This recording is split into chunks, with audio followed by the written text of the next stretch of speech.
To find the limit, we need to do two trig identities. The first one is that secant of x is 1 over cosine. And the second one is that cotangent of x is cosine of x over sine of x. So we're going to go ahead and substitute secant of x for 1 over cosine and cotangent for cosine over sine.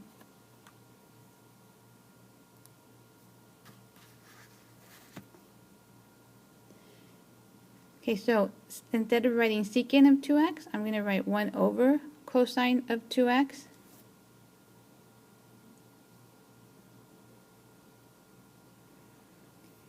And instead of writing cotangent of x, I'm going to write cosine over sine.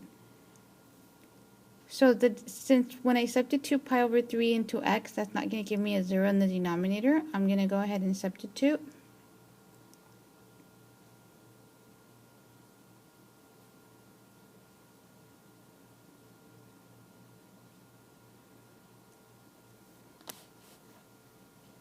Okay, so without the use of a calculator, I'm going to go ahead and use the unit circle.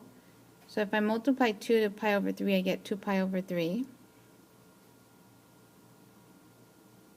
Okay.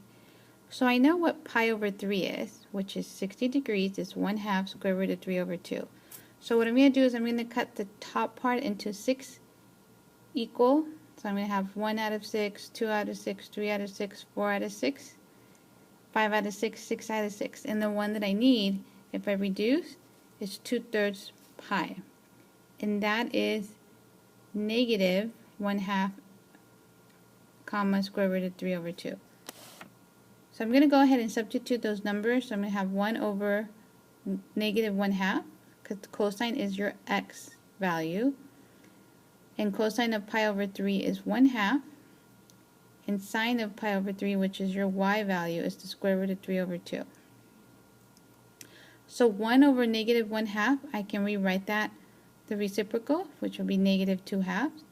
I'm going to go ahead and multiply by the reciprocal for the second fraction. Notice how the 2's cancel. So I'm left with negative 2 over the square root of 3.